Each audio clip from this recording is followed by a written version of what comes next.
Brian Moran, founder of Government CIO. Welcome to Government CIO Magazine. Hi, this is Tiffany Longstrap with Government CIO. We will be interviewing the Chief Information Officer at United States Department of Agriculture, Ms. Cheryl Cook.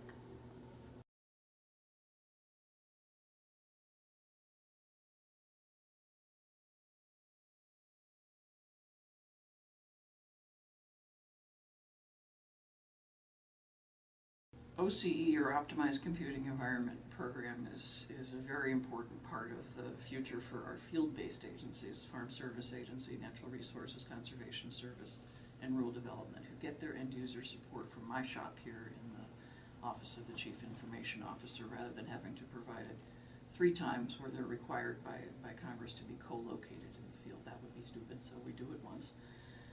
Kind of a funny story, actually. The field offices first really computerized and got their very first servers in the 1990s during the Clinton administration.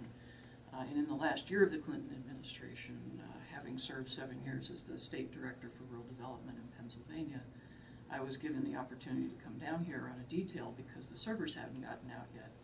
And I guess I had been complaining the loudest or something about not having had that technology in the hands of the people who really needed it. So I had to tell my staff now in OCIO to please stop referring to those servers as the really old servers, because they had gotten them from me, and you're making me feel old, and there's enough things already in my day that make me feel old, so stop that. But it was really the first time the optimized computing environment gave us the first opportunity in almost 20 years to refresh what our field operations are using for their core service every single day. It's made a huge difference. What we're doing differently this time is we're actually including an operations and maintenance tail, so that in the out years, as we need to replace and continue modernizing, the resources are there to try to do that. What we've done in this past year, especially with the optimized computing environment funds, is help to squish the data that's traveling through our tubes, optimizing our network in the field, because we've got several modernization programs that rely heavily on geospatial data. And we're making a model now for the rest of the department to see that this is how you actually make the best use of the pipes you've already got. And as a result of the contract that we led to get the optimized computing environment rolling, now we've been able to help some other agencies too.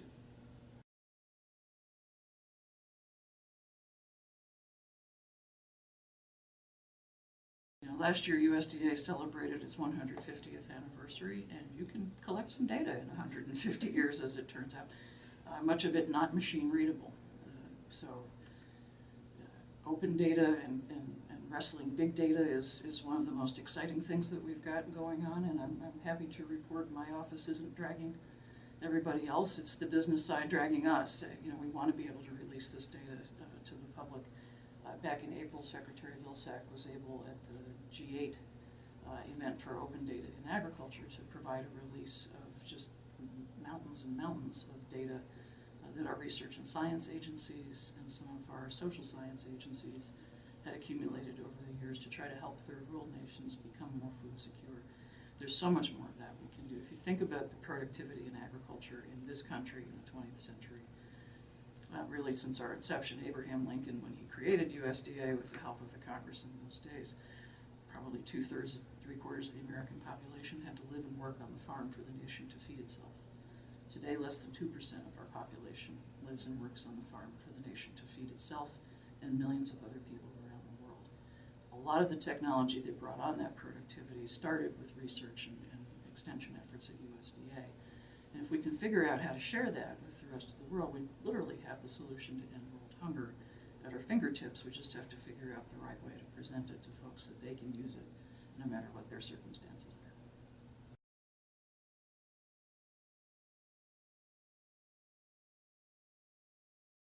Security is one of our top priorities, and as you can imagine, with 98,000 employees in 43 countries, thousands of offices, it's one of those things that keeps me up at night.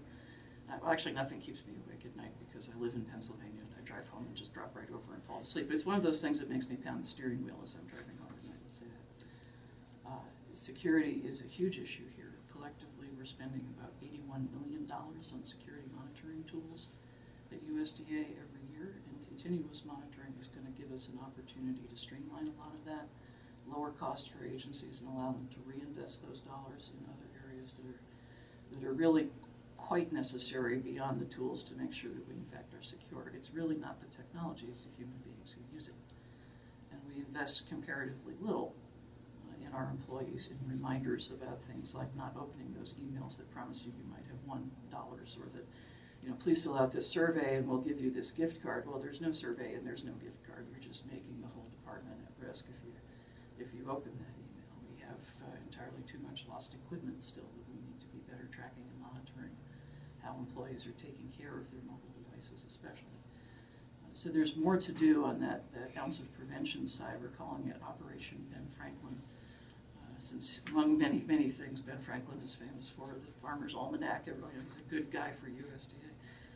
But he's famous for the saying that the ounce of prevention is worth the pound of cure. So we're going to be rolling out under the banner of Ben Franklin a number of security awareness measures designed to help agencies and employees remember that we do need to be more secure, and continuous monitoring is an important step in that. If you try to log on to a USDA computer today, the first thing you see is a screen with Ben Franklin flying our HSPD-12 PIV card instead of a kite, reminding everybody that HSPD-12 is an important step in our security. So trying to make it fun, but remind people at the same time.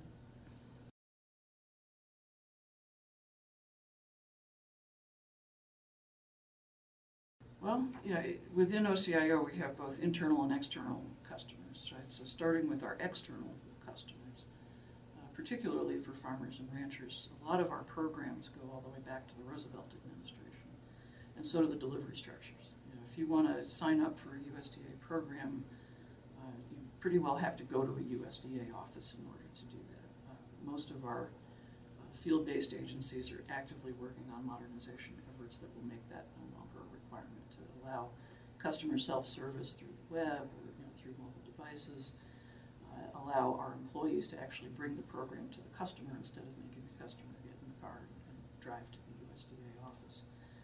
Already our Farm Service Agency, through their MIDAS program, has rolled out their first release that, especially for farmers who live near me where you're close to a county line, if your farm happens to cross over a county line, prior to MIDAS you actually had to go to 2 county offices if you wanted to sign up for the program because all of the data was held locally. Now the farmer can go to one office at least and get the whole farm enrolled in the program. So it's an important step forward to be able to share that data across those lines. Similarly, the Natural Resources Conservation Service has what they call their Conservation Delivery Streamlining Initiative, where they are looking at their own employees and they're spending 75% of their time chained to a desk filling out paperwork. Their objective is to flip that and let those folks spend 75% of their time literally in the field, outstanding in their field, working with customers and making sure that natural resources are cared for as well as they possibly can.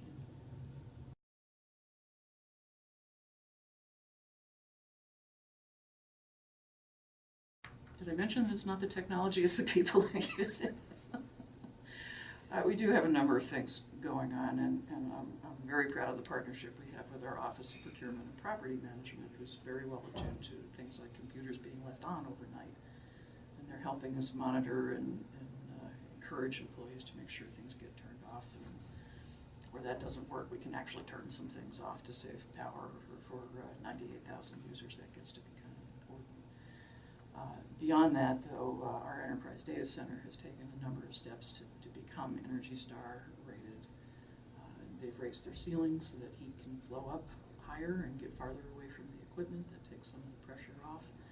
They've got some new chillers that are themselves energy efficient and are helping to keep the whole data center energy efficient, and that's allowed them to one of the things that's allowed them to lower rates to the agencies over the last couple of years.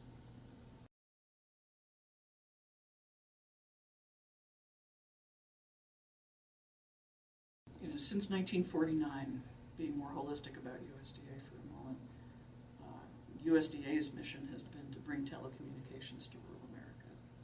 And coming out of the Rural Development mission area where those programs reside, it was very keen in my mind that we needed to keep working on that in OCIO. particularly as a direct support provider to 2,800 field locations for FSA, MRCS, and rural development, most of them in rural areas, looking for those partnerships back to the rural utility service and local telephone cooperatives and telephone companies that are the borrowers of the rural utility service to try to get a path forward to increase access to broadband in rural America. Because a lot of the things we're talking about, web-based access to programs, if you don't have high-speed internet access, aren't really all that valuable to you. You still need to get in the car and drive to an office if you're going to effectively sign up for programs. So I'm proud of the partnerships that we're forming with the program side of the house because we have a common mission and a common need and common opportunities. I think the thing I'm proudest of in now 20 months as the CIO is our CIO Council. And when I first started in this position, they were meeting every other month whether they needed to or not. At my insistence, they started meeting every month. At their insistence, we're now meeting weekly. We have an advisory board that meets with me every Thursday and helps shape the agenda for our full council meetings, and they're taking real ownership. These are dedicated IT professionals. I have not spent my whole career in information technology. This is my first IT job. But I'm blessed to be surrounded by agency and staff office CIOs who have been at this for years and are really good at what they do. And I'm just so pleased that they've taken ownership and are helping us create a future for USDA.